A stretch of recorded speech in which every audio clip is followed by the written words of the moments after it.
Good afternoon. Thank you for your patience. The Secretary General will make a short statement as Chairman of the NATO-Russia Council, and then he'll be able to take just a few questions. Secretary General.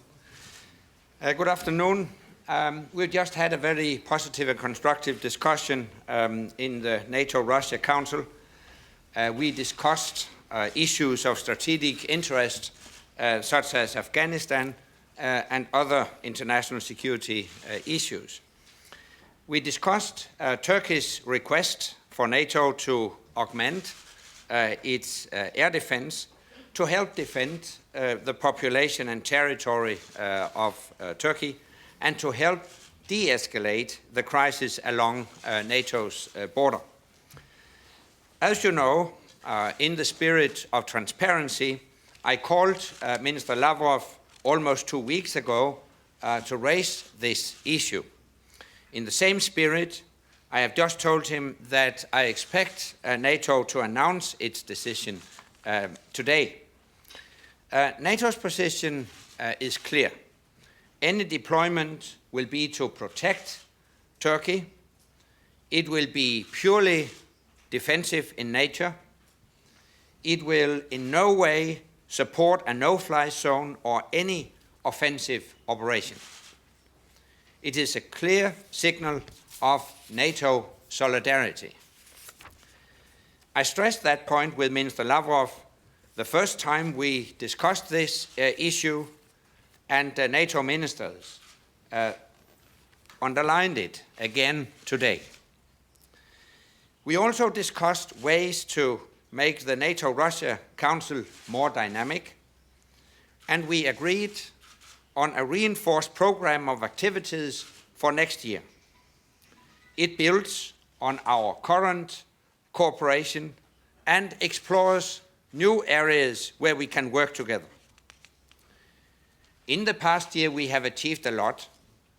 We have passed a milestone with the training over 2,500 counter-narcotics officers from Afghanistan, Central Asia, and Pakistan.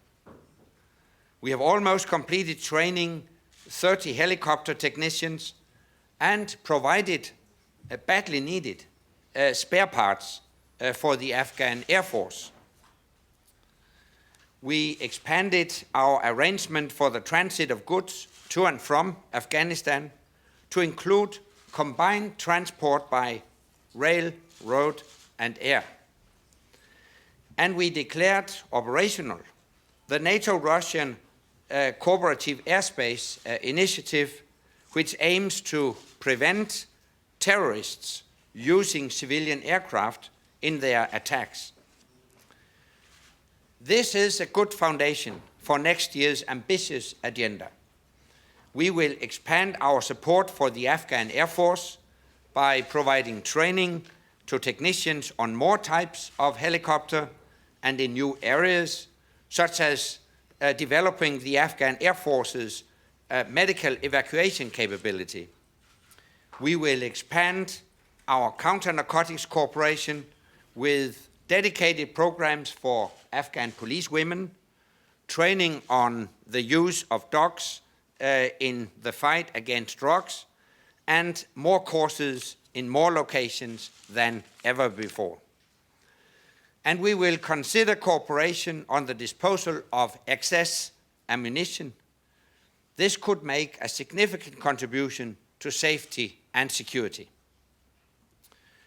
These are all valuable projects which can bring new vigor to the NATO-Russia Council, because the NATO-Russia Council is a forum for dialogue at all times and on all issues.